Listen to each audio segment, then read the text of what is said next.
Hi, I'm Amanda. And I'm Jessica, and this is 90s Babies Nostalgia, where two fully grown millennial women re listen and sometimes listen for the first time to our favorite artists from the early 2000s. Just to be clear, we're not sponsored by any artists, record labels, or anything else that we are talking about today. We just really like talking about music. And today, the musician that we are talking about is Demi Demi Lovato. Lovato! This is a passion project for Jess. I mean, for both of us, but especially for Jess. If you've Mhm, listened to us before, you know how much she loves music and she loves Demi. And mhm. so we wanted to do something different and do like a deep dive into an artist's career that impacted our lives as a couple of 90s babies. Yeah, I'm very, very excited for this episode. It's going to be a lot of fun. Amanda knows both of us have done a lot of research. I have done, we have put hours into this. That's all I'm saying. Hours and hours and hours, which is much more than our normal content. So I think it's going to be a good one. I'm really excited about it. Jess did like 70% of the research, and just my 30% took me like I was awake until I finished. No, I hit my breaking point at 1:30 in the morning last Yeah. night. I slept fewer hours last night than I have spent on this research. But Yeah. I feel good about it. And also, we have no idea how this is going to go because obviously this is new for us. It's probably going to end up being multiple episodes or like a 3 hour long episode because Demi's had one hell of a career and 20 years in the public eye. So we're not going to go into the full bio either. This is a music focused episode. Yeah. But just know that we are figuring it out as we go, and hopefully you enjoy it. Let us know how you feel about this type of content because we would love to make more of Yeah. this style. But we thought, during our Pride content, what better way to like close out Pride than to kick off a new type of series with one of our favorite queer artists? Yeah, it's perfect. Before we get into Demi, we are finishing off our gay awakenings. Amanda, would you like to share what your final gay awakening was? And obviously, this is not exclusive. This is just final of the four that we chose. Yeah. No, I made a whole list that was like 15 of them. Yeah. Okay, the one that I'm bringing up today surprised me. This is one that I never realized before, but I was looking back on recently. We were, because of our Life with Derek content, there's the Mm. Tomb Raider parody. And Oh, yeah. I remembered. So for me, it's not Angelina Jolie. I've never understood Angelina Jolie's Mm. hype. I've never understood her like sex symbol status, but I remembered both Tomb Raider movies and Mr. and Mrs. Smith. So it's like the early 2000s, late 90s Angelina Jolie in an action movie. Like Hmm. that is the specific gay awakening for me. And Mm-hmm. I haven't rewatched those since I was a kid, but I remember being like enamored and like again, I love a baddie brunette and like an action star. It's just there's something very hot to me about a woman who's like can kill a man, I guess. Yeah. I think Mr. and Mrs. Smith is a very popular one as well.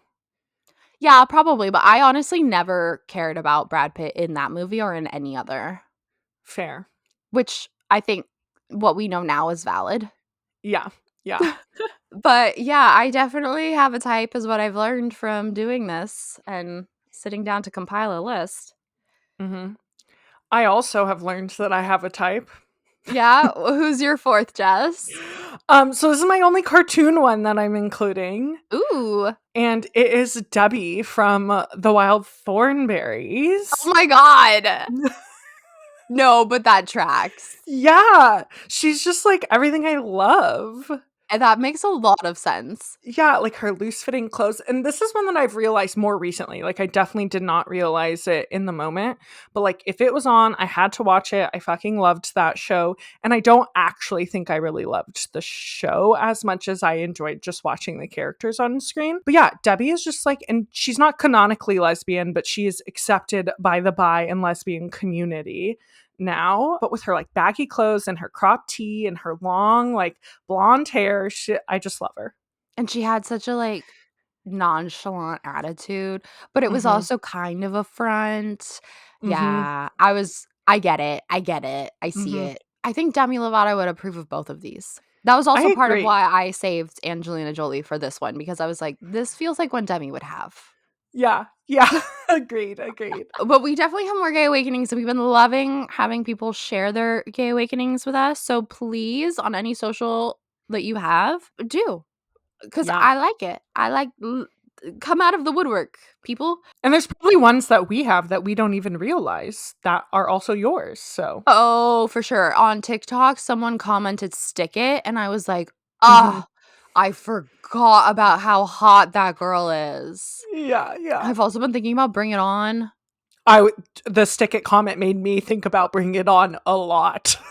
Getting into Demi Lovato and our long ass biography. Trigger warning before we get into it. If you don't know much about Demi, Demi's had one hell of a life. And Yeah. so we will be discussing how that life has impacted her music. So there's going to be a lot of discussion of addiction and substance abuse, eating disorders, mental health and self-harm, and sexual assault. So if any of those are particularly triggering topics, unfortunately this isn't going to be the episode for you. We have lots of other episodes for you to watch. And I'm not going to put timestamps of where those triggers would be because they're going to be throughout. Yeah, it's so embedded into so much of her music career that it would be really hard to separate when specifically. Yeah. The other thing we wanted to mention, because we know we have a few listeners that listen from other countries, so we just want to make sure you're keeping up. Just in case you don't know, Demi uses they, them, and she, her pronouns, so we'll be alternating throughout the episode between the pronouns. We'll try to keep it clear, but if it gets confusing, it's we're probably talking about Demi. Yeah, it's all about her, so. Okay, getting into it, we're going to do a quick career rundown and then go through her albums album by album. Demi started on Barney in 2002 at the age of 7, and they played Angela. And then in 2007 is when they got first started with Disney on As the Bell Rings as Charlotte Adams, and then signed to Hollywood Records in 2008. Around this time also is when they got pulled from As the Bell Rings, which was a short, Mhm. because they got cast in Camp Rock. And then they went on to do Camp Rock 2. In between the two of them, Sunny with the Chance came out and also released debut singles This Is Me in 2008, which peaked at number 9 on the US Billboard Hot 100 and was her highest charting single for quite some time, and also released soundtracks for all of those projects she did on Disney and Princess Protection Program. And Demi has released 8 studio albums plus 1 remixed album. So those are Don't Forget, Here We Go Again, Unbroken, self-titled, so Demi, Confident, Tell Me You Love Me, Dancing with the Devil, The Art of Starting Over, Holy Fuck, and Revamped was the remixed album. Throughout this long career, she's had a number of accolades. We've listed most of the music related ones throughout our summary, but the non music related ones in 2014, they won the People's Choice Award for Favorite Fan Following and Favorite Female Artist. In 2015, they won the Billboard's Women in Music Rule Breaker Award, which I mean, I didn't know that was an award, but like that fits Demi. Yeah, I'm like, who else was nominated? Because I feel like really they had no competition. Yeah, for real. And in 2016, they won the Victoria's Secret Sexiest Songstress Award, which again, didn't know that existed, but like sounds like Demi. Yeah. And then we're going to touch on a little bit of her activism and philanthropy. She has a bunch, so this is just like short shouts, and some more of it will come up throughout the episode too. But she is an LGBTQ activist, speaking out in support of the community. She was a lead performer in 2014 at both New York and LA Pride. Well, lead performer at New York Pride and then Grand Marshal at LA Pride. She's worked with the Human Rights Campaign on the Americas for Marriage Equality Act in 2015, and then her work as an activist had GLAAD recognize her in 2016 with the Vanguard Award. She's also raised awareness for health and mental health issues since early on in her career. Like, Demi's spoken out against bullying, about depression, and about women, and like all kinds of stuff. Also, spoke up pretty shortly after leaving Disney Channel about some episodes on Shake It Up and So Random that made jokes about eating disorders that Disney immediately cut from the airing schedule, which is like a sleigh that they Yeah. listened and created the Lovato Treatment and Scholarship Program. Worked with just like a lot of different, literally like so much activism. Like, I don't know how they have the time. Yeah, literally. And probably the fact is that they didn't have the time, which is why a lot of the stuff that happens throughout their career happened, because they were so burnt out and overworked. Another thing that Demi is super passionate about is anti-bullying. They've done a bunch of work with different organizations and campaigns, such as Pacers A Day Made Better, and she's also worked with America's Next Top Model on an anti-bullying campaign, and Mean Stinks, which was a bullying campaign that went throughout like elementary and middle schools. So that's all like the brief summary of what she's done outside of music. But we're here to talk about Miss Demi Lovato as a pop legend, as Mm-hmm. one of our teen icons that we grew up loving. So getting into it with our first album. Mm-hmm. Jessica, you want to take it away? Yeah. Her first album was Don't Forget. It came out in September of 2008. It's 11 tracks. It runs just under 40 minutes, 37 minutes. It was released by Hollywood Records and produced by John Fields and the Jonas Brothers, which I just have to say, how were the Jonas Brothers getting producing credits? They're like 16. I don't I don't get it. They had a few albums out and a few tours by this point, but they wrote most of it with her, not just produced. Yeah, yeah. Yeah, so 6 of the songs on the album are co-written with the Jonas Brothers. And then also Rooney, who the Joe Bros were touring with at the time, lead singer came in to help write a few additional songs. Only one of them landed on the record, which is Party. And then the only song in the album to have a soul writing credit, just Demi wrote it, was Trainwreck. And then the middle and Until You're Mine are the only songs that were written by other people. So Demi has had no songwriting And this is influence. gonna be something we'll touch on for every album because Demi's involvement in the writing varies drastically, honestly.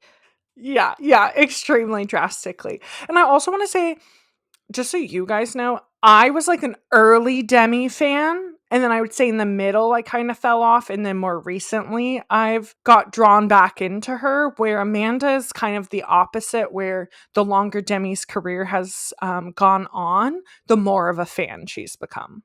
Absolutely, yeah. And I've always liked her, Yeah. but I was more like a singles girl and stuff like that until later years. Yeah. The vibes of this one is definitely more like pop rock, pop punk, power pop. So she always includes pop elements, but this one is definitely establishing her in that like pop punk, pop rock kind of space. The influences she like has said for this first album was Paramore, Kelly Clarkson, Christina Aguilera, Billy Gilman, Aretha Franklin, and Gladys Knight. Casual. Yeah. Not too many. No. Just throwing in Aretha. It's like, what? The lead single for this one is Get Back. And it was released on August 12th, 2008. It peaked number 43 on the Hot 100. And the music video premiered after the premiere of the Cheetah Girls' One World. Which is the third Cheetah Girls, if you're unfamiliar, when they go to Mm. India. Raven's not Mhm. in it. Someone's bitter. Um, the way you said it, Raven's not in it. I'm not in it. I'm not bitter. Let's move on. Okay. This music video is, I gotta say, guys, we divvied up the albums. I got the boring music videos. Amanda got the fun ones. I got the boring ones. It's the start of her career.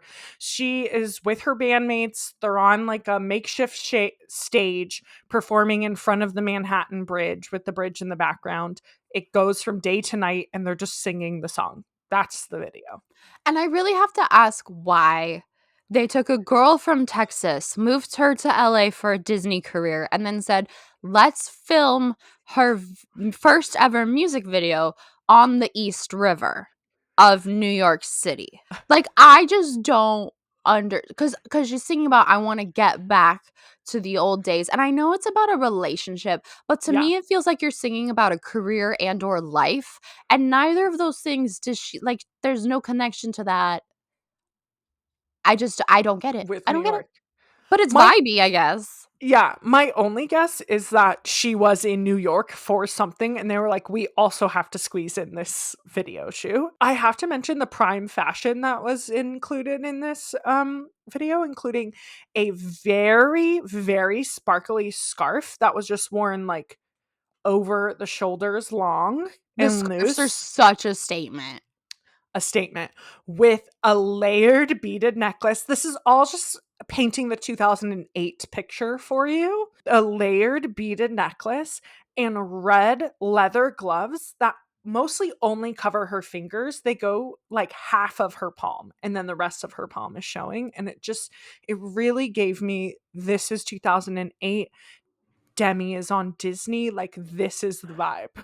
Like, The scarves, yes, but the gloves, I've never seen anything like that ever in my life.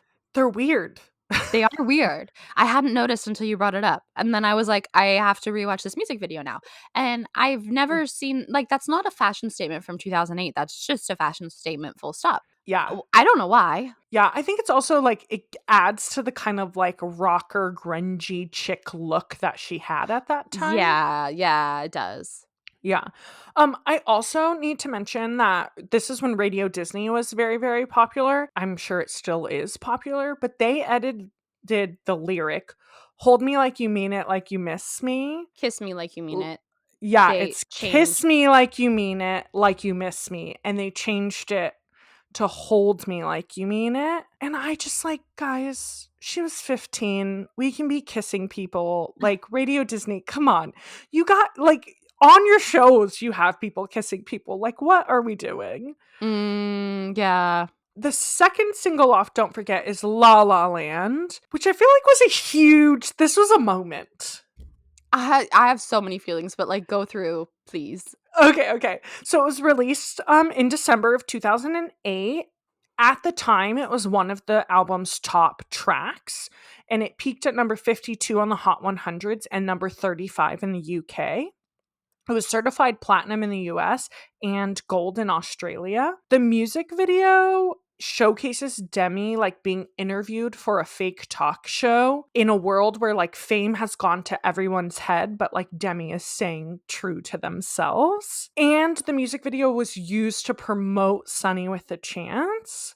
So it included appearances from Sterling Knight, Brandon Michael Smith, and Tiffany Thornton, plus a few others. And I tried to like look into why this would have like why this song would have been used to promote Sunny with the Chance. And the only thing I could really find was that her contract with Disney included that she was able to produce her albums through and release them through Hollywood Records only if she also did a show and multiple DComs a year. How did you find that out? Is that public knowledge? Like, have they spoken about that? I watched a TikTok compilation of interviews of people who were on Sunny with the Chance, and they said this. So, like, is it false? Maybe, but it seems legit. And these were people who worked with her. So they were like, Uh-huh. when we took breaks and we I were do prepping for remember that. Mhm. like if we were prepping for the next season of the show or to film more, like she would literally go tour for a week or she would go like work on a decom. Like she never had a break, and it was because her contract included her doing all of these things.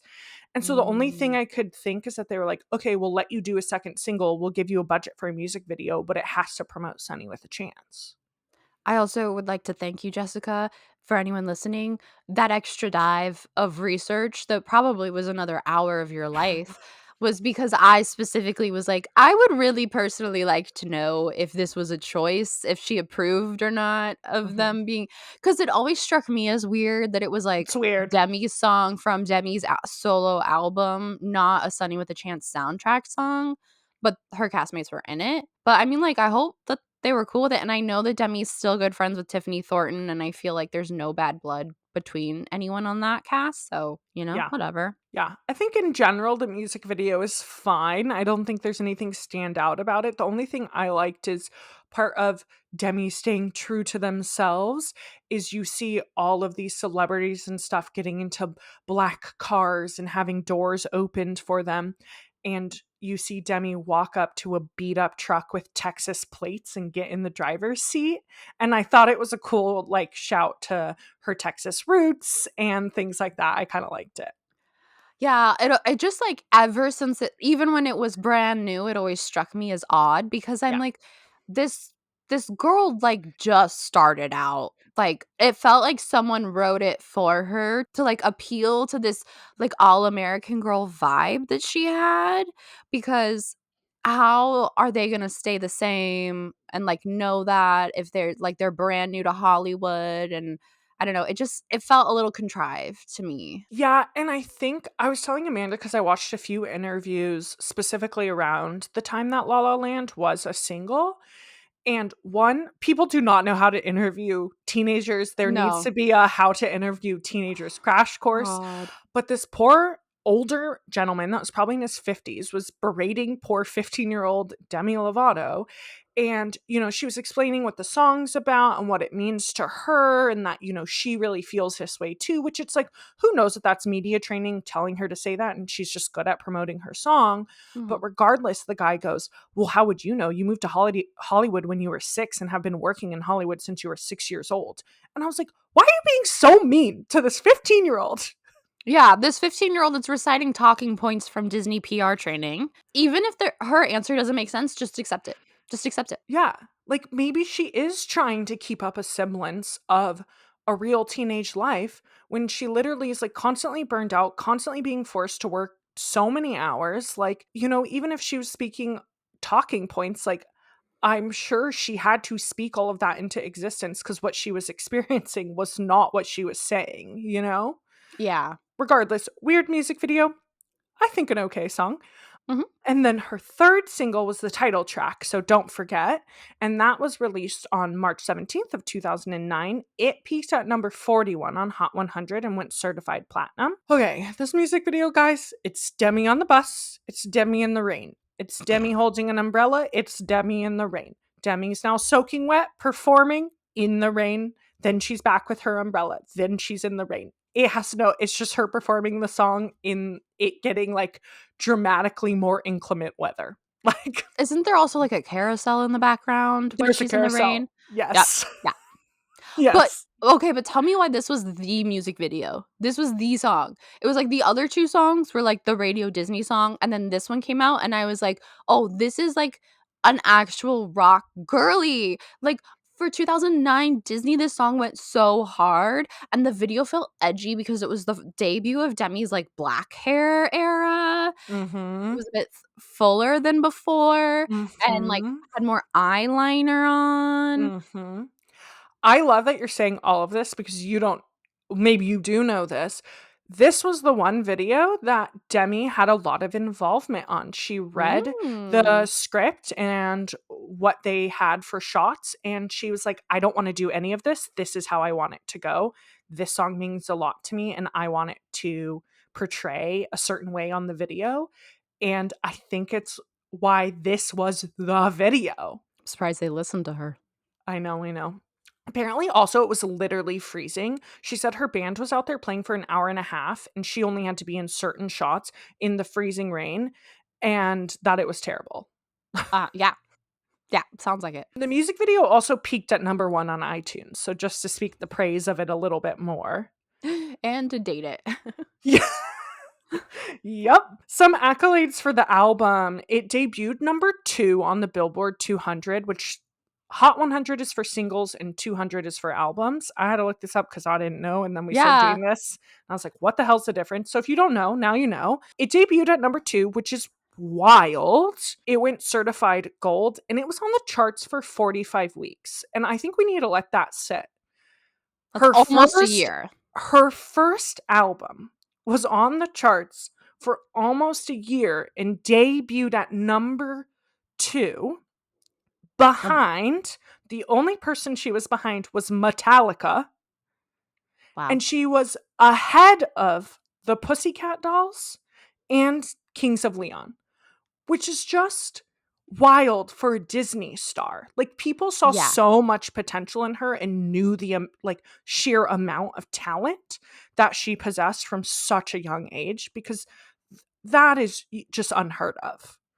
And this is more typical of the first album after a Disney career, that kind of success.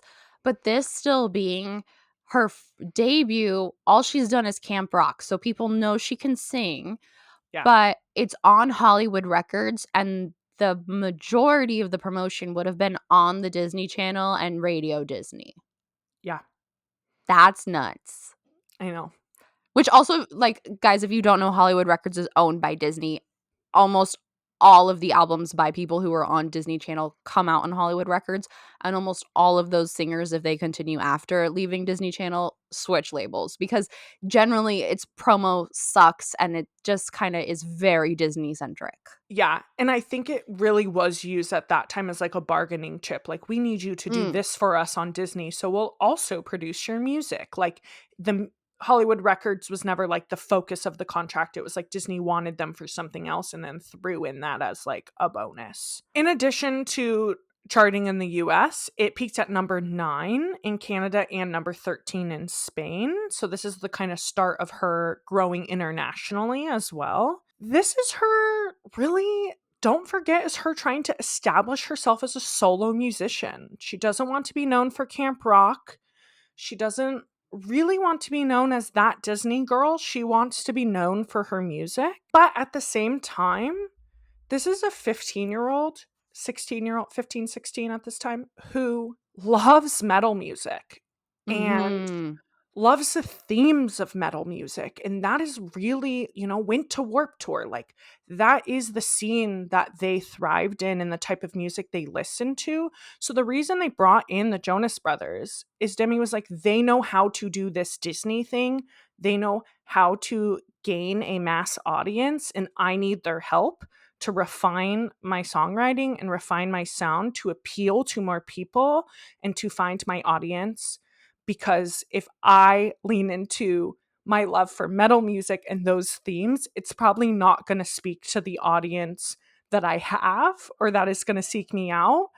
So that's why they were so involved with Jonas Brothers at that time, is they really felt that they needed them to help establish their career. That makes sense. I did read an article that was about her more recent work that is very rock. We'll get into it, but like from this beginning of like an old interview from like 2008 or 2009, where they asked someone on a carpet, asked Demi like, "Who are your favorite musicians right now?" And they were like, "I'm really into metal," and like listed a few, and then after a beat was like, but Disney would probably never allow that, haha. So yeah, as Jess was saying, like, this has truly always been in Demi's, like, being and interest as an artist. Yeah, and I think it's like, we'll note that this album does sound very Joe Bros, but I think it Yep, was her being like, I'm at loss on how to make this a success, and I need to bring in people who have already made this a success to help guide me, because what I'm interested in is not going to align with what people want to see from me. To know that at that age, that's pretty yeah, it is very mature, and it also makes sense because they had just done Camp Rock together, so it's someone that Demi has or were doing Camp Rock together probably when she did the mhm. recording. So someone she knows well, has a personal relationship and a working relationship with. And also, they were the closest thing to rock that Disney had. Yeah, yeah. Just by Sorry, I the have nature to of being a laugh. band. I know, it is laughable, but just by the nature of being a band, even though they've always been a pop band, they Yeah, were the closest yeah. to rock. True, They had true. instruments. It's more than anyone else could say.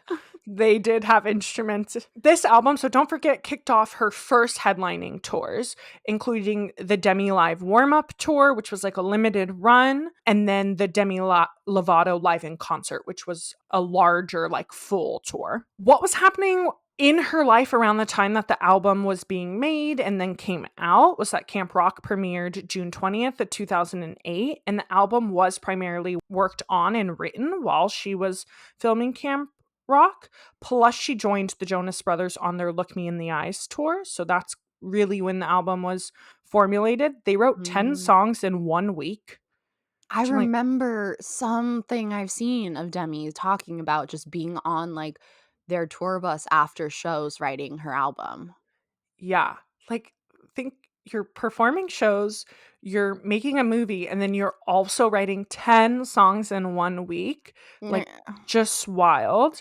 And no then they wonder. went, I know. It's like, no wonder she ended up this way. Well, Like, I was like, no wonder they were all on drugs. Like, that too.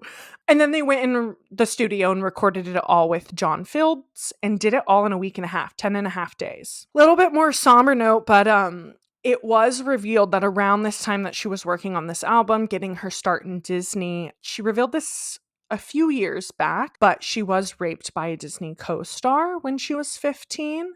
And that she didn't really know how to speak about it. And then when she did, nothing was done, and that person still had a career. And this really just adds to everything going on with like her and kind of the progression that she ends up taking. I also want to mention this is at the same time that like Demi, the Jonas Brothers, all of them, like all of the Disney stars all wore purity rings at this mm, time. So this was really that era of Disney.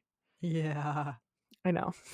Also, at this time, Sunny with the Chance premiered in February 2009, so just a few months after the album, and it knocked American Idol off of its #1 viewing spot for TV, which is crazy that more people tuned in for Sunny with a Chance than American Idol, especially at that time. Also, this era, like we've touched on it a lot, that she is just busy, busy, busy, busy. In interviews I was watching, I heard her say this at least twice, and I was like, this is really funny. But they joked, oh, maybe I'll get some time off in 2020. And I was like, did Demi predict the pandemic? Like, what is happening? That's funny. I also low key am like thinking about the research that we did.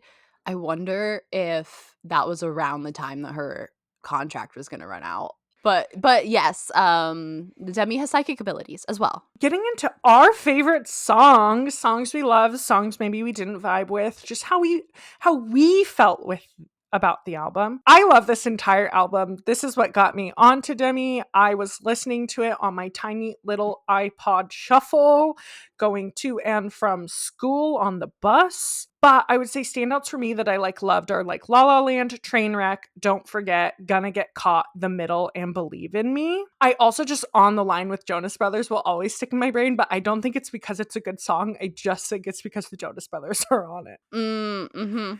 Yeah, it's not a very good song. I just like this album, Jess has mentioned it, it sounds so much like the Jonas Mm-hmm. Brothers. And I didn't listen to that much of the Jonas Brothers, but like you can hear them in every track, even though they're not on every track. They're only on the line and maybe one Yeah. other.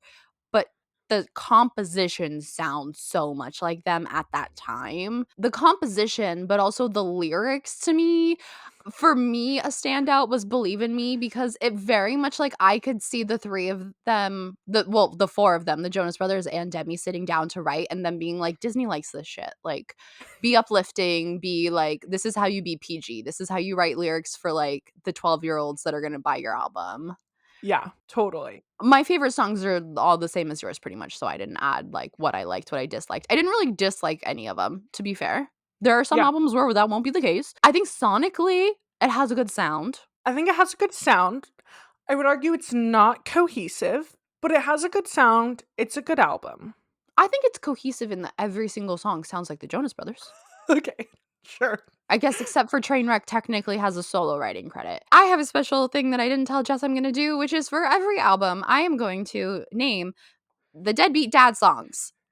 Oh, okay. Because I think lyrically you can hear at least one song about Demi's now dead, was deadbeat dad. So I this, don't forget, it's one of the harder ones, okay? I will say that. Hmm. But to me, Trainwreck and Don't Forget both sound like, even though I know Demi has said that, oh, I wrote Don't Forget about like a relationship and like someone I was in love with and stuff, like I feel like Trainwreck and Don't Forget give like daddy abandonment issues. Yeah, train wreck really does. Yeah. But also, did you forget I was even alive? Like, Yeah. Yeah. and but Mm-hmm. Trainwreck especially, and knowing that's the solo credit, and it's like it's called Trainwreck, and her dad was an abusive alcoholic and an addict. Like, Now, some iconic moments from each, we're going to touch on iconic moments from each album era. I wouldn't say these are iconic, but maybe they are. One which I would say is, this is the time when Demi and Selena were doing all their little like vlogs and videos from home on YouTube, and they were blowing up because they were like best friends, and it was Demi and Selena. And then Miley and Mandy copied it, and everyone was like, ooh, are you a Demi and Selena person, or are you a Miley and Mandy person? It was a whole thing. if you want to know more about that, Mila Tequila on her second channel has an incredible deep dive specifically into that feud.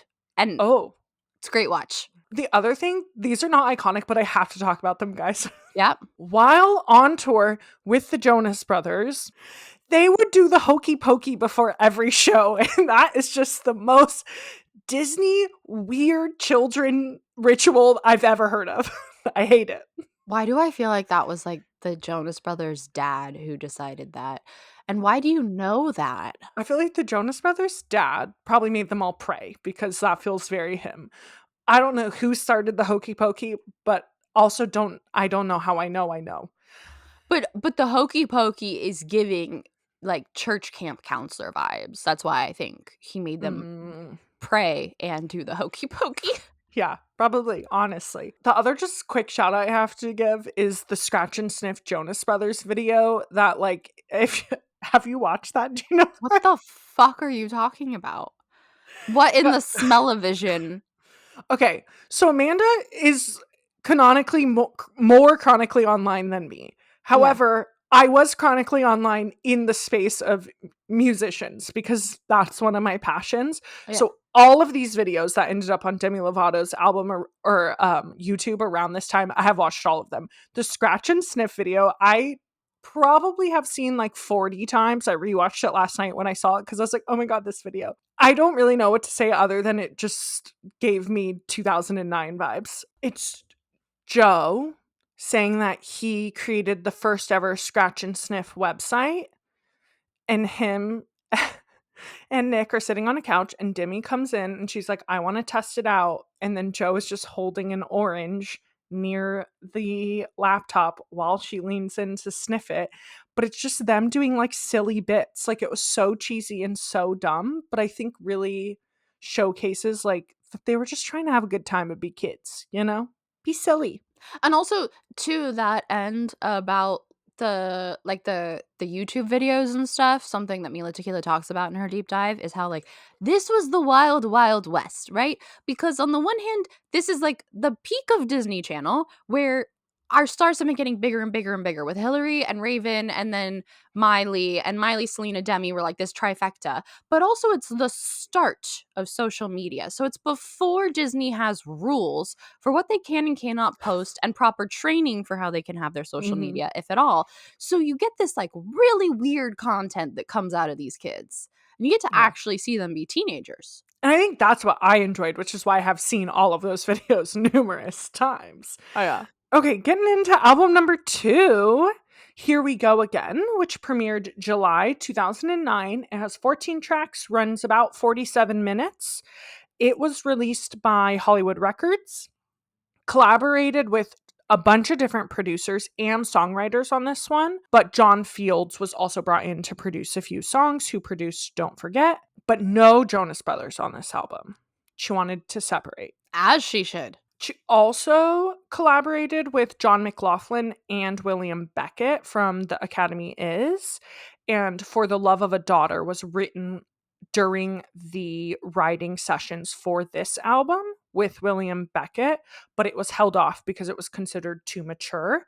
And so we'll see later on that it was included in the next album on Unbroken once they left Disney Channel. Catch Me is the only song with solo writing credits on it. And then she also wrote 3 songs with John Mayer. Wild. It's just crazy to me. Think of the hold he had at that time. Like, kind of crazy. Yeah. I have a note about this later, but let's go. World of Chances, Love is the Answer, and Shut Up and Love Me. And only World of Chances made the final cut for the album. And then I know I said no Jonas Brothers. Slight lie. Nick does sing on one of the albums and help co-write Stop the World. But that's the only collaboration on here. And then songs that she did not write include Here We Go Again, Got Dynamite, and So Far So Great, which is the Sunny with a Chance theme song. Yeah. Which didn't belong on this album. God, we will. Yes. Again, Disney's like, gotta throw this one in there. This one is really similar to Don't Forget. I would say it's a continuation of the kind of pop rock vibes that she had in the first album. Yeah, I think Demi definitely has sonic genre sounds. And to me, these two feel like a package almost. They're like 2 albums of the same style. Yeah. Yeah, you can hear her like experimenting with a little bit more of like the synth pop and maybe some subtle R&B influences in this album, but it really is still leaning more pop rock. At the time, this album was heavily compared to Kelly Clarkson, which was often to Demi's detriment, and I hate that they kind of like pitted these 2 power voices against each other for why can't they both just make good music? But Demi has listed Kelly as like a huge influence in their life. And this album is really where we start to see Demi maybe growing up, trying to separate from Disney, but still having some Disney influence. And then her quoted musical influences for this album are John Mayer, which I'm guessing is just because she worked with him, but she didn't, everything I listened to, she didn't quote anyone else as like direct influences on this album. Our lead single was the title track, Here We Go Again. It was released on June 23rd of 2009. It was her first solo single to reach top 20 on Hot 100, and it peaked at number 15 and went certified platinum. The music video was on Disney Channel after the premiere of Princess Protection Program. This music video is the one where she like gets a call from a boyfriend, or that's what you assume, and then you see her get off the call and is sad, and she's like ripping up all the photos, and then she goes on stage and she's emotional because she's getting over this person, and then you see him in the crowd, and then afterwards you see him tap her on the shoulder after her show, implying that it's an on again, off again relationship, hence Here We Go Again. Something that I thought was really cool is in the shots of this music video, she's performing like at a intimate concert venue, and it's full of fans, and it actually was 150 of her fan club members. Love that. Here We Go Again was written and produced by Super Spy, who also produced You Got Nothing on Me and produced 2 tracks on Selena Gomez's album Kiss and Tell. I remember when Here We Go Again came out because Don't Forget was my like, okay, so this is a rock girly, like the other 2 were more radio Disney pop. And then when Here We Go Again came out, I was like, okay, that wasn't a fluke. Like she is being more of a rock girly. And I loved seeing her like in her leather jacket performing for a crowd with her eyeliner and stuff. I was very into like the whole aesthetic. Yeah, which is very interesting because we'll see as we continue, she kind of separates from that for a while. And I feel like she was really establishing herself as that. Mm-hmm. And it really worked. At least it worked for me. I like seeing that kind of hardcore, grungy, rough around the edges side of Demi. That we really get in these first 2 albums. The second single was Remember December. It was released on January 18th of 2010. This one was kind of funky. It was only a single in Europe. Like it wasn't released as a single in the US. So it peaked at number 70 in Scotland and number 80 on the UK singles chart. I feel like that had something to do with the synth pop vibes of it. Cause like Euro pop and whatnot. I Yeah. think that was more popular in Europe at the time, but I don't understand why you would make a camp rock girl music video for a European single. Yeah, so it's a European single, but the music video, she wanted it to be very girl power and include a lot of people in her life. And so she included all of her Camp Rock co stars. Everything she says this was her decision. However, was it Disney's influence? Probably. We could say that it's likely. So it kind of Mhm. shows her like rocking out on stage, performing, and then having like a girls' night out with her co stars. From Camp Rock 2. She performs in these black studded gloves that I need. Again, the gloves, a moment for the gloves. A moment for the gloves. But instead of being confusing gloves, these are badass gloves.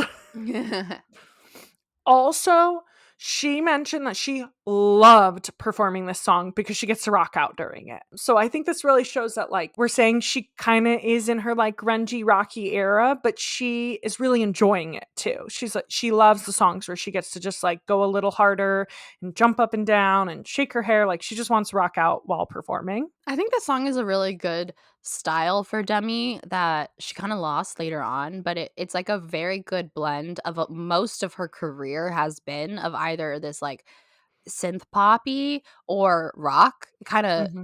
combines the two.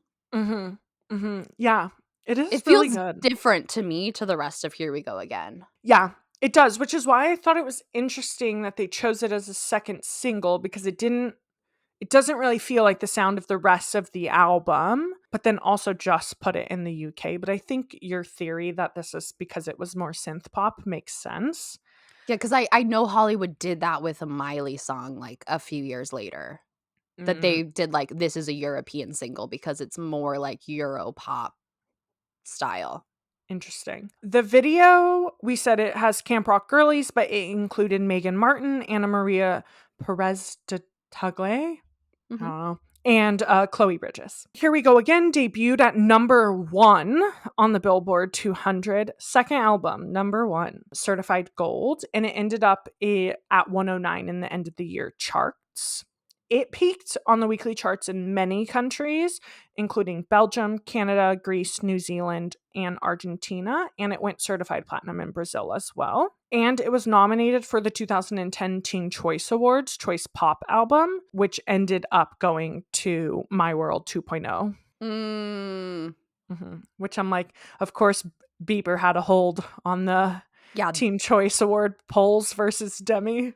this year. Mhm. Mm, Oh, yeah. yep. Yep. Isn't that the Girlfriend album? I think so, yeah. 2.0. Yeah. Yeah. I had both of those CDs. I did not.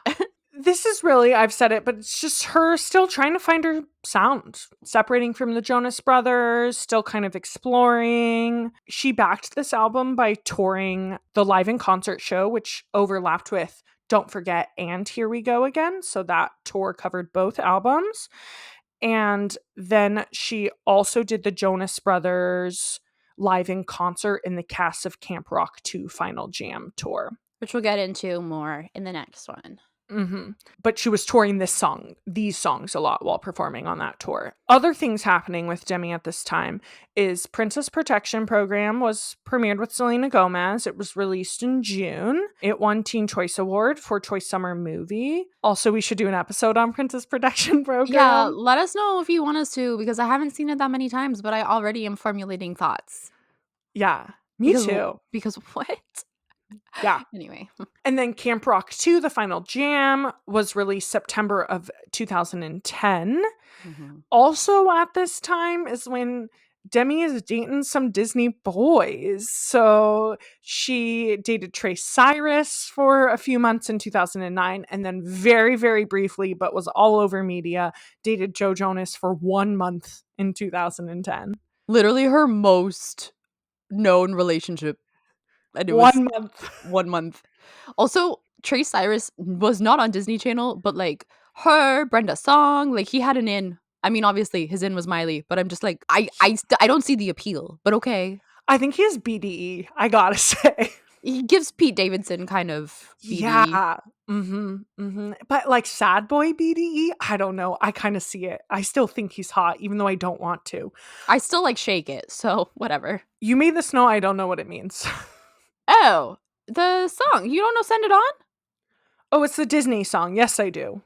Yeah. In 2009, Disney's Friends for Change did Send It Mhm. On, which was the Demi, Miley, Selena, and Jonas Brothers all together. I've Yeah. seen a clip of Nick Jonas in the last couple of years react to a clip of that, and he was like, "Wow, the amount of over singing that's going on in this."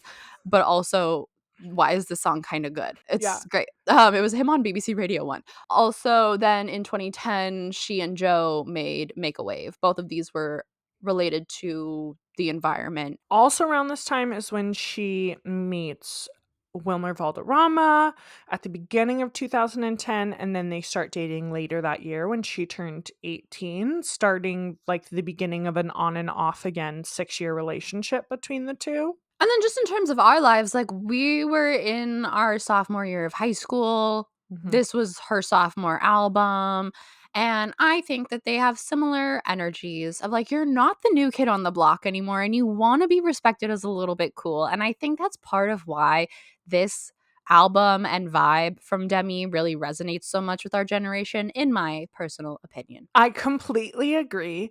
As my first note when I was re-listening to this album was, I fucked so hard with this album. I loved this album. I would Yeah. say of the early career, this in re-listening and just remembering what songs I loved, like, this album was the Demi album for me, Mhm. More than Don't Forget? more than Don't Forget. Wow. I think because that was, like, her first, I was like, "Ooh, this is really good," and then this one, like, sold me on her. Mhm. Songs I love, again, is the whole album, but, I specifically love Here We Go Again, Quiet, Catch Me, Got Dynamite, Remember December, and Everything You're Not. Same. I know I loved Quiet. Quiet goes hard. Quiet goes hard. It also has this line that says, "I wanna disappear, I'm hearing myself thinking too clear. It's way too quiet in here," and I just, like, I still have moments now as an adult where I feel that way, but I think that's just, like, yeah, it goes hard. It's just so good. Okay, Catch Me is the only song that has solo writing credits. I mentioned that already.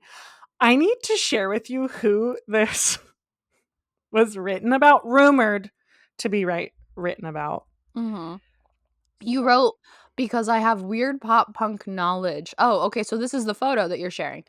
I'm assuming this is someone who was on Warped Tour at this time. I'd have to check, actually fact check. So we are talking about Catch Me was rumored to be written about Alexander De Leon of Who's this The man? Cab. Who is this man? Just like, Demi, that's who you wrote this about? This is really who you were head over heels about? Guys, this looks like a stock photo that she sent me. I'm This man's sending eyes are so strange, they're so large. I'm sending you another photo of the 2 of them together. I'll put these over the video Yeah, for listeners. I figured you could do that. Oh, I Um hate that. I hate this photo of them together. First of all, because he looks at least 10 years older than her and she looks 15. Yeah. Like, There was an oh, age gap issue, but she was 16, he was 20, so still questionable, but not 10 years. But yes, I just find it funny because it's such a sweet, such a personal song. It's really, really well written for how old she was, but it's just funny to me that this is the man she chose to write it about. I do not know if the Cab was ever on Warped Tour, but they did open for Fall Out Boy once. That's how I knew about them. how do you know about these rumors? Oh, girl, you want to go on a tangent? No, okay, okay. I guess my better question is, did you know about these rumors in the moment? Yes. Or okay, okay. He was, like, all up on forums answering questions about it. He was tweeting out how much he loved this song, how much it meant to him, while, like, interviews and photos were coming out of the 2 of them together, even though their relationship wasn't confirmed, and even, like, years after, he was like, "This Mhm. is my favorite Demi song." Like, there is a lot. He wrote a follow-up song, I don't have the name, to this song that kinda references lyrics from Catch Me. So if it's not about him, he's stealing the clout from it or stole the clout from it, if Sure. it's not. Other people rumored also that Remember December is potentially, because they did it for a year from 2008 to 2009, is rumored that Remember December could also be about him. But the only one that kind of has like legs, I would say, is the Catch Me theory. Songs that confused me on this album, that would be Gift of a Friend. Why is it on this album? It Because feels Disney made her. it feels so weird. It was released as the soundtrack single for Disney's Tinkerbell and The Lost Treasure. It was weird. It sounds like it. I have to say, as much as So Far So Great doesn't belong on this album, Gift of a Friend is like Belongs less. left field. Doesn't nope, no, not the same thing. But the funny thing, guys, if you really want to laugh, just watch all of Demi's older music videos in the order that they come out in, because this music video is like Demi in a dress in a forest looking all Tinkerbelly. And then you have the Here We Go Again music video and Remember December, which are like so different. Yeah. And it's just so funny to me that Disney was like, but you wrote a song for our movie, and so it's going to go on your album. But like, this is a trend, not necessarily of going on her albums. I think Demi pretty much cuts that off after this album, after she leaves Disney Channel, Mhm. still though with Hollywood Records. But she does continue to do a lot of soundtrack songs in throughout their career. Yeah. My notes about this album, Falling Over Me, the Mm. bridge sounds so much like Time After Time. It has that da da da da da da da da Yeah. da da. That when I listened to it, I was like, surely this is sampled. It's not in the credits. I don't blame Demi. I blame McLaughlin. He helped write it. Also, I didn't know that John Mayer helped write these songs, but I listened before doing any research, and I immediately knew World of Chances was a John Mayer song. Like, that's how much it sounds like him. Me too. It came on, and my first note was check to see if John Mayer was a writer or influenced on this song because it sounds like John Mayer. Yeah. I also thought Every Time You Lie was, and Mm. it's not. He only did World of Chances, but it sounds so much like him. Yeah. Catch Me, to me, the vibes feel very much like Don't Forget Part 2. Like, it's very much that, like, quiet, quiet, quiet until it's not. Mhm.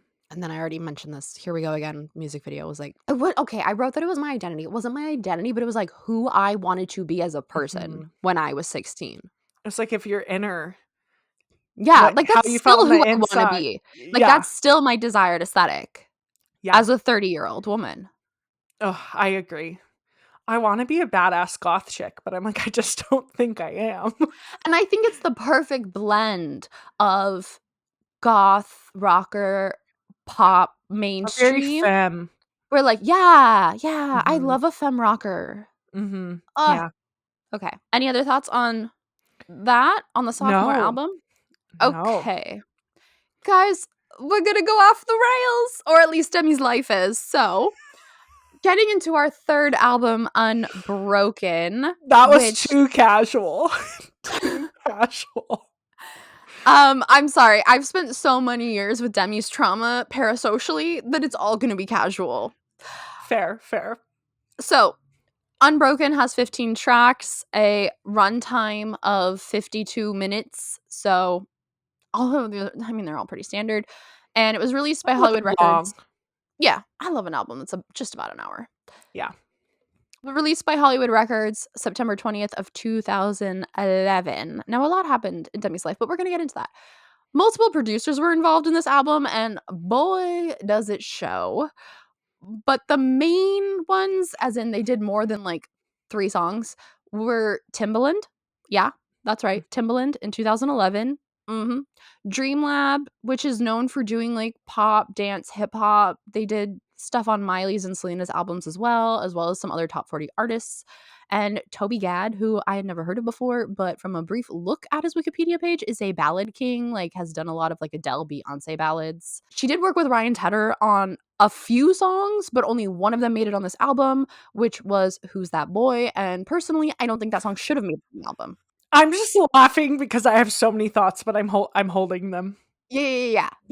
And guys, if you're wondering why, like, we switched, so Jess did the research on the first 2 albums because Jess, like, knows those albums really well, and for some reason, and we'll get into this later, I know this album in my bones. I know this album in my core, so everything that I say nonchalantly, like, it comes from years of trauma through this album. Yeah. Collaborations on this album include Missy Elliott, Timbaland, Dev, who I had never heard of, Ayaz. Yeah, remember Ayaz? I barely.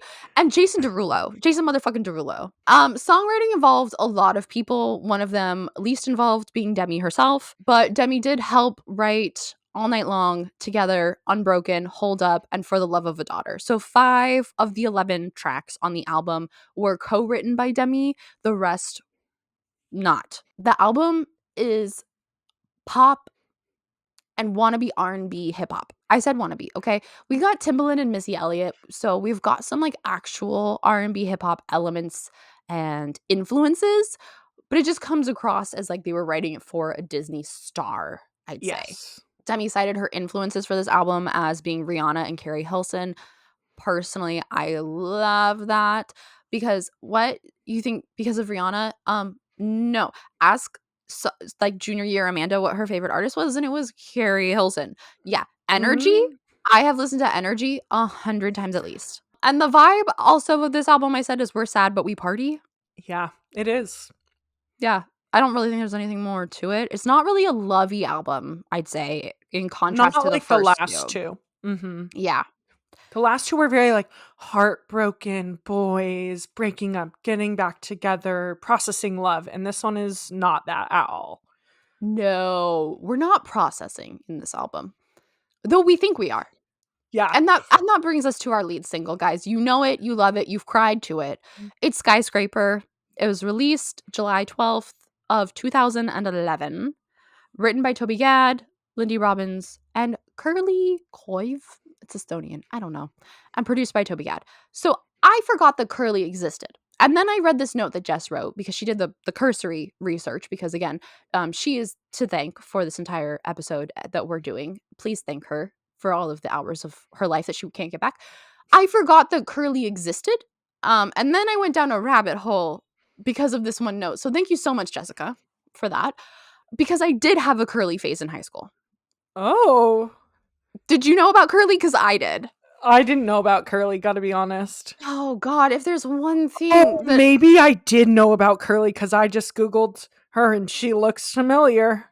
if there's one thing that I'm gonna like, it's gonna be a somewhat obscure European pop star. Okay? Checks Especially out. me in high school. Yep. Oh God. The things I almost just revealed about myself in this moment. Okay, pulling it back. So, but what I did find was interesting in looking up the stuff about the writing is that Curly was inspired, first of all, by an apocalyptic image of like just a barren wasteland with like some buildings, which I think is kind of interesting.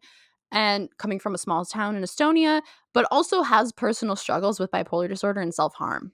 So even though Demi didn't write Skyscraper, which I personally have always felt attacked about and wronged for in no justifiable way, it did come from someone who had similar experiences to Demi. And also, I had it in my brain that Jordan Sparks wrote this song because I had seen an interview from her from like whenever this came out saying about how she knew this song had to go to Demi, but she didn't actually write it, but she did provide background vocals. I'm pretty sure that they instead, I think it was given to Jordan and Jordan did recorded the background vocals, but then it like was also an option for Demi and she was like, no, this song needs to go to Demi. Mm-hmm. Oh my God, I forgot the deadbeat dad of the previous album. Oh, taking it back, guys. That's rewinding noises. We are going back to Here We Go Again. Deadbeat Dad song. Go. World of Chances, obviously. Oh, yeah. Duh. So obviously. Duh. I've got a world of chances for you. Chances that you're running through. Okay, anyway. Okay, so back to Skyscraper. The music video is of Demi wandering in a desert in a dress, singing, crying. There's a glass heart, it breaks. She walks over the broken glass. And she specifically chose this director. Her manager gave her various treatments, which I take it is like a storyboard is like an option for a music video. And she chose this one as being very simple and about the meaning of the song. The song is notable for her pre-treatment vocal breaks. She recorded this before going into a rehab center that we will get into when we get into her personal life while this album was being made. Most of the album was recorded post-treatment, but she chose to keep these vocals that were scratchy and impossible for her to replicate later because her throat was so damaged from her bulimia. Peaked at number 10 on the Billboard Hot 100, number 18 in Canada, number 9 in New Zealand, and number 7 in the UK. It was certified platinum in the US. There is a Spanish version of it as well that came out not long after. Highest first week sales since This Is Me and until Heart Attack. Continues to be performed on almost every tour. Demi has a dozen VMA nominations, but Skyscraper is the only win that Demi has ever gotten for a VMA, which just like blew my mind when I read that. And it was for best video with a message, which like, okay, but that's a category that they started in 2011 and Born This Way won, and then she Hmm. won it in 2012. So it just, I kind of, and she also was nominated for that for Dancing with the Devil and didn't Oh, win. And I'm like, I anyway, feel like Dancing with the Devil definitely should have won. yeah. Do you have any thoughts on Skyscraper before I move on? It's a bop. I feel like it's a classic Demi. If you think Demi, especially if you didn't listen to her early stuff, and if you're like, name a Demi Lovato track, most people could name Skyscraper. Yes. The second single was Give Your Heart a Break, which was Mhm. released January 23rd, 2012. It was supposed to be Who's That Boy with Dev, had the Dev feature, but then Dev got pregnant, so they swapped it to Give Your Heart a Break. Honestly, so valid. So valid. Like, not for the pregnancy reason, but just for swapping in general. Yeah. Written and produced by Josh Alexander and Billy Steinberg, which, like, we're not getting into the producers too much, but I feel the need to point out that sometimes you look at a producer's credits and, like, everything makes sense. And that's Yeah. how I felt looking at these producers' credits, because a lot of the songs that this song was compared to by the critics were just other songs written by these producers. And that is a trend in Demi's career. Hmm. The music video is Demi arguing with the dude that she's clearly with, and then she's singing the song, and you see flashes of them like being in love. And meanwhile, she's making this like stalker sized photo collage of all of their happy moments together that somehow becomes the perfect image of them. Do Mm-hmm. you remember that? Yeah. Yeah. Yeah, I don't like it. But that's fine. It peaked at number 16 on the Hot 100, reached number 1 on Billboard's Pop Chart, certified 4 times platinum as of November 2023. So Well, slow climb. until Halsey's East Side, this had the slowest ascent of a pop song on the charts. And yeah, that was Jess had mixed information from her cursory research about like the platinum certifications, because in some places it said this was 3 times platinum and in some places it said 4 times platinum. It was 3 times platinum in like 2014 and 4 times platinum in 2023. Whoa. Yeah. Yeah. And it is actually listed as the most played radio song of Demi's discography, I believe. Interesting. That makes sense though, because I feel like I listen to this song a lot. Right? Like I never think of it when I think of Demi Lovato, but Yeah. I do believe I have been forced to listen to this song against my will Yeah. Mm-hmm. on numerous occasions. Yeah. And I have to say that I personally really underestimate this song because, like I said, I never think of it as a Demi Lovato song. Mm-hmm. But I do think that it really is the start of the signature 2010s Demi sound that we're gonna get into in the next 2 albums. I think Yeah. it really, like, is a transition from her, like, pop rock into her pop star Yeah, like sound. pop, bubblegum pop, synth pop. It's really into that Yeah. area. Yeah. Some accolades for this album: debuted and peaked at number 4 on the Billboard 200, certified platinum. God, sorry. I was one of those purchases.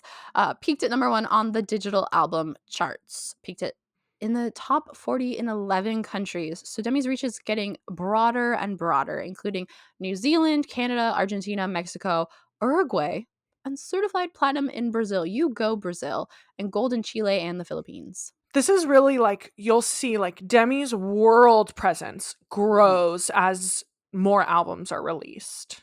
In a critic review, just made this incredible find. In a critic review by Mike Schiller of the album for Pop Matters, he wrote, Unbroken is a strange beast, an abomination of sorts, a fully realized album with an extra head and shoulders sticking out the midsection. I read this and I went, I understand that this is not the most positive review, But if this is not the most accurate sentence written about this album. It's a really incohesive sound and album. It's so all over the place, guys. Yeah, I like that he says it is a fully realized album because it Yeah, is. And then you have these offshoots that just feel confusing. And you're like, what am I listening to? Is this Demi Lovato? What's happening? Like, but for Demi's career, it does start this level of personal vulnerability that Jess mhm. mentioned was not allowed in previous albums, like the song that I don't have the title of in front of me, but it is below in my notes, that was removed from Here We Go Again because it For was love of too a personal. daughter. Yeah, For the Love of a Daughter. Like, that song being included on this album, obviously Skyscraper, and those are topics that, like, Demi continues to sing about throughout her life. Yeah. It also is a note of transition to pop and mainstream with so many notable collaborators. Like, you can see it with each album getting bigger, the way that she worked with the Jonas Brothers on the first album, and then they worked with John Mayer on the third or second album, and now they're working with Timbaland and Ryan Tedder on this third album. Like, that's a pretty steady incline of mainstream success. Yeah, totally. Also, at when this album was coming out, Demi officially left Sunny with a Chance to focus on music. More on that soon. Became a contributing editor for 17 briefly to write articles about their struggles.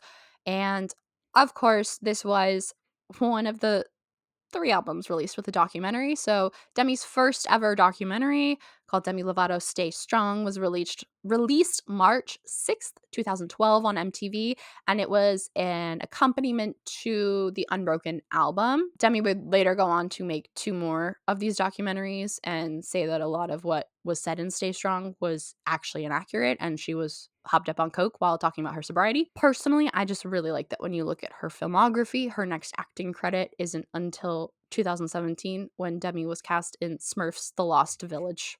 I Yeah. forgot live action Smurf movies were a thing that Yeah, existed. that's funny. I also just want to say if you want to watch this documentary, because unlike the other two that are on YouTube and you can watch them, you can watch this one. Just Google it. You might have to find a weird Vimeo link and it might have Spanish subtitles the whole time, but it is the documentary. For this album, there's going to be more about Demi's life than we've had in the previous 2 albums because it's such documented and momentous time. So for Demi's life with regards to this album, the album began production in July 2010 before going on her live in concert tour with the Jonas Brothers, which, side note, was a bananas tour because the Jonas Brothers were promoting their 4th album, Lines, Vines, and Trying Times, and Hmm. the Jonas TV show soundtrack.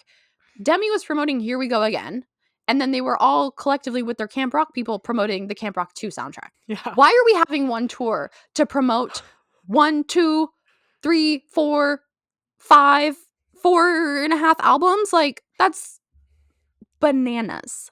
Yeah. When you're putting too much pressure on these poor teenagers, and two, like, no fans are going to be happy because they're not going to be able to play all the things off of all of these things that people want to hear when you say you're promoting all of them.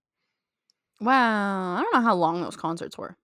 That's true, but still. While on this tour, Demi punched a dancer named Alex Welch, and then Demi's family and management had a little intervention and basically said, you need to get help. You need to get treatment. And so on November 1st, 2010, Demi went out and sought treatment and then Yeah. resumed production on this album And after. by a little intervention, they flew a plane to show up after the tour and said, you are getting on that plane and going to rehab, or you're not continuing the tour. Like, it was a full on, like, you are doing this. That is your only option. And I thought, in my little brain, I always thought that this was early on in the tour, but Hmm. apparently this tour, it only ran from August 6th to November 18th. So Demi really didn't miss that many shows. No, only a couple weeks. And I know it was a full intervention with family and friends, but I believe I've heard Demi say that it was the Jonas Brothers' dad primarily that Mm. stepped in, but I don't know the legitimacy to that.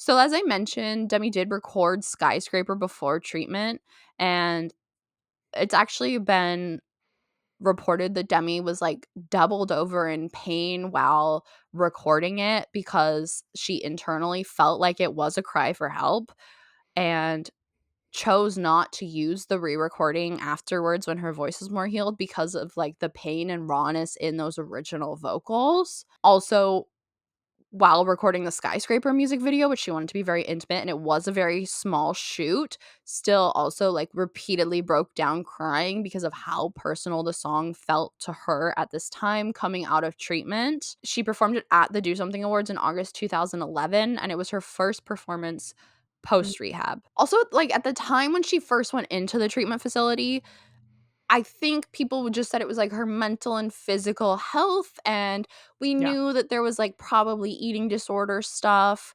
We knew she had been bullied. She'd already talked about bullying, but it was after she came out, we found out the full it did like, it was disclosed, the full detail of that, which was Demi admitted to suffering from anorexia and bulimia, from self-harm, from cocaine use. She was bullied, and that impacted a lot of those things, and she also claimed at the time, which she is now no longer does, a bipolar disorder. And it really started like her openness and advocacy about mental health, about addiction, but I think one could argue that she felt forced into it because of how publicly she was forced to go to rehab.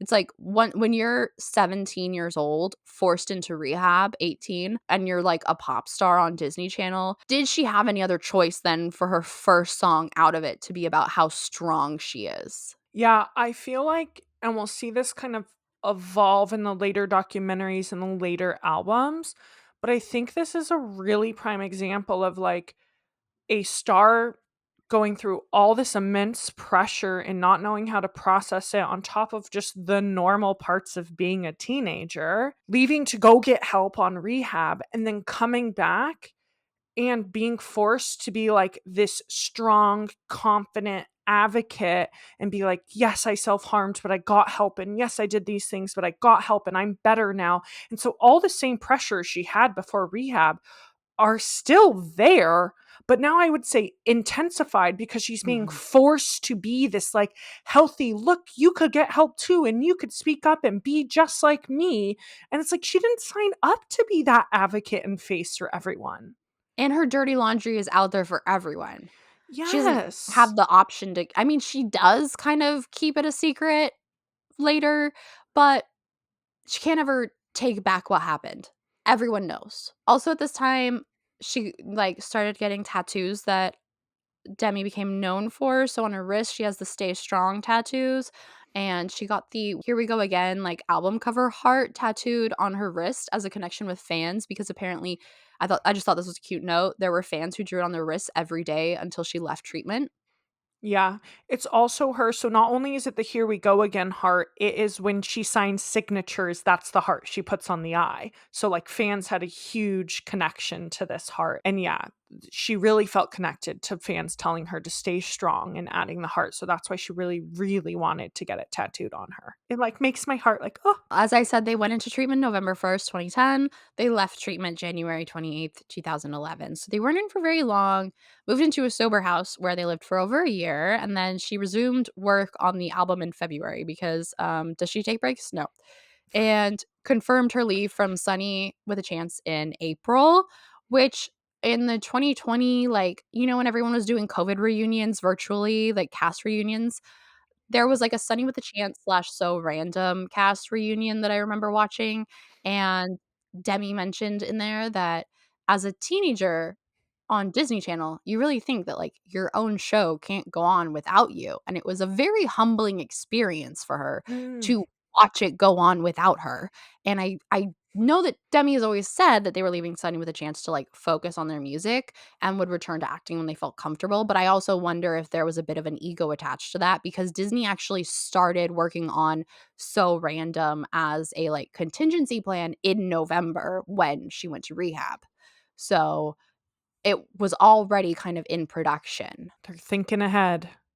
Oh, I mean, they have to, yeah. In, like, personal relationships that impacted this album, obviously, we mentioned dated Joe Jonas briefly in 2010, began dating Wilmer Valderrama in August of 2010 officially. I say that for a reason, when he was 29 and she was 18. And that would be an on and off relationship for the next 6 years of Demi's life. Also, they officially began dating in August of 2010, and she's 18 and goes to rehab a couple months later. Like, I'm sorry. The age difference and an addict in the height of a breakdown? Yeah. Mhm. Mhm. More on that later. On what was going on in our life slash Demi's too. So in support of the Unbroken album, Demi went on the special night with Demi Lovato tour, and I actually went to that tour. I thought in my brain I went with Amanda because I'm like, who else would have I gone with? But I've learned I went with a different mutual friend because I asked her, I'm like, we went together, and Amanda's like, no, absolutely, we did not. No, and I'm, like, deeply upset that you went with someone else. I'm I've sorry. Like, never seen Demi live, and it's, like, one of the great pains of my life. so the only thing that I think could have happened is the show was late August of 2012, and that is when we were off to college. So the only thing I can think is that you were in Canada. I was about to be. I started school, like, September 4th. And Why I so know that, don't ask me. also, that still doesn't check out to why I didn't go with you. But it was held at the College Event Center, and my mom worked there. So I got discounted tickets and went with my friend, and it was awesome.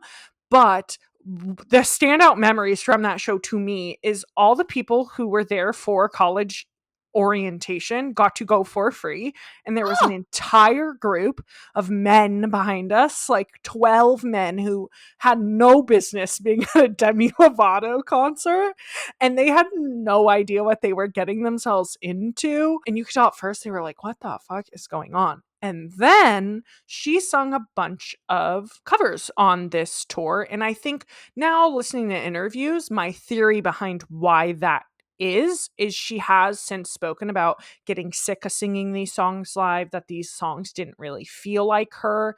And so I think adding in covers was a way for her to like brighten up the live show and make it more Mm, exciting for her.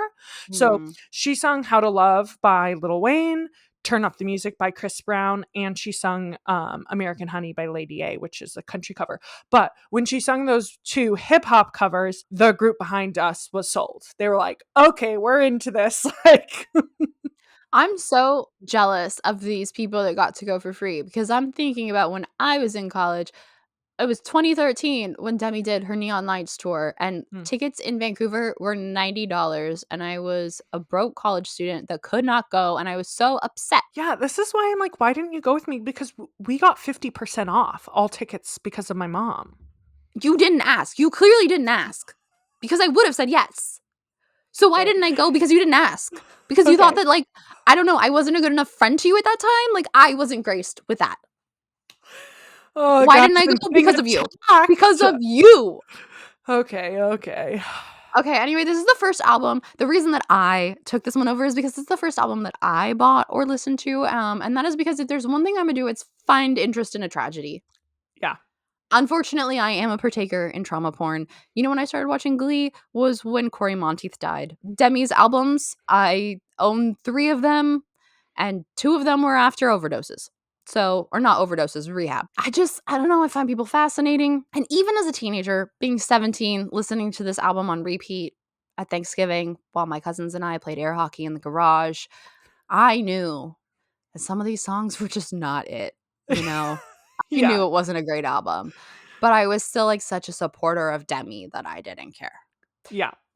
And low-key, I don't think that this album should have been made. Yeah. I think she needed more healing time, and like I think that if she was given that, then she would have maybe been able to co-collaborate or co-write more, and the album could have been more cohesive.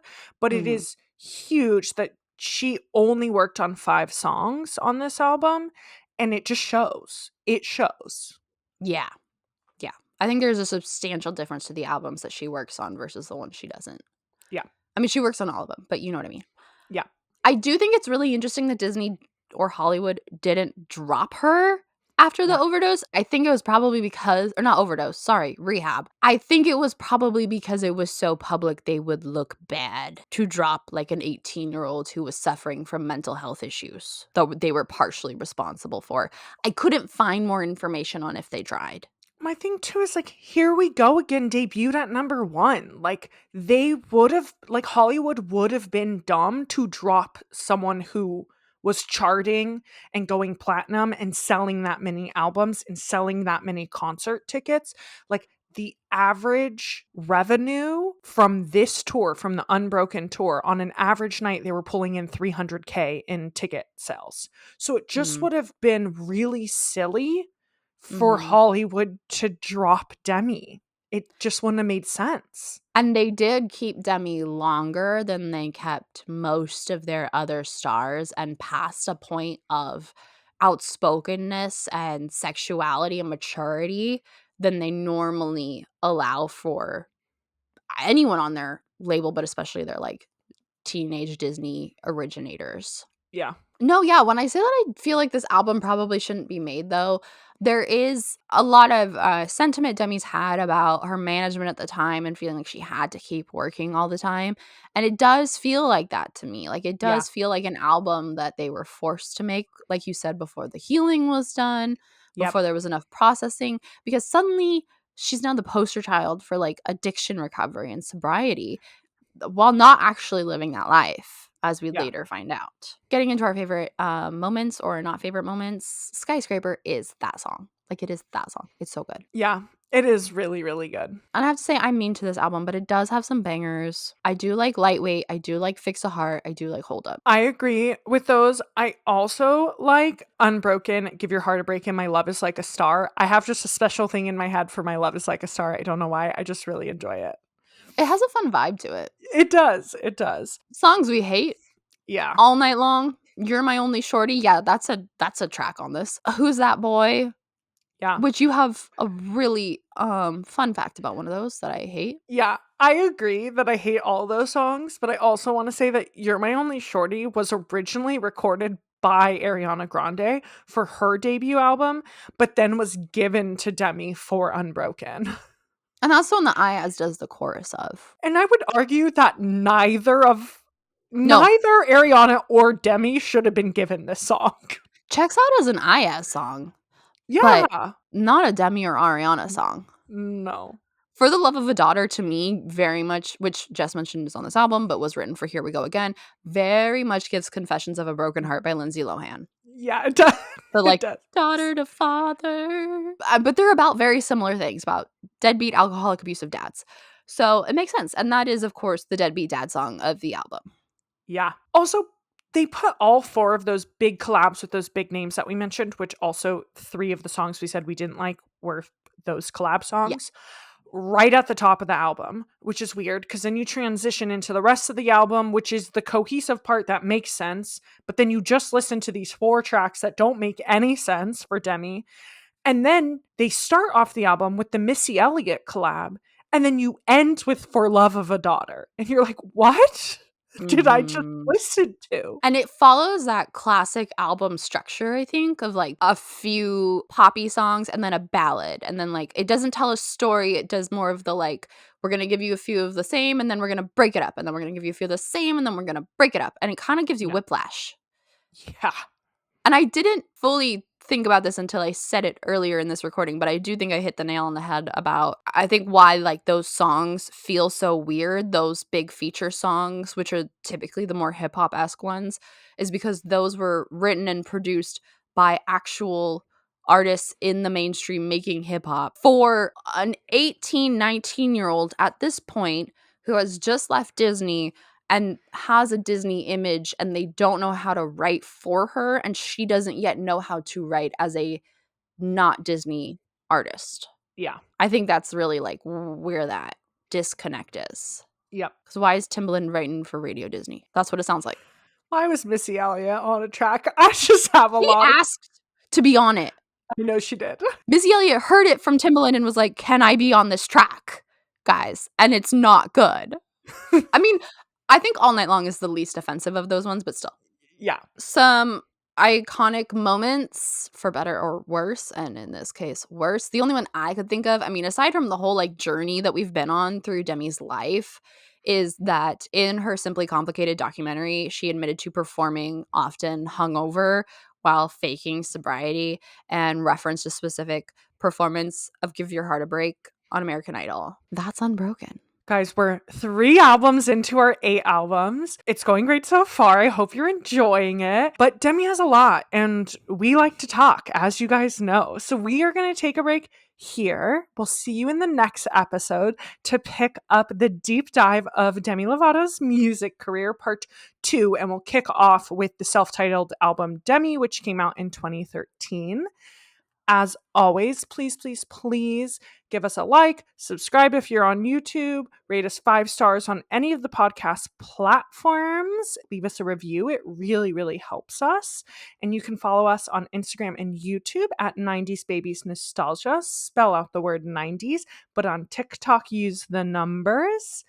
And with that, we will be back with more Demi for ya. Stay proud. Bye.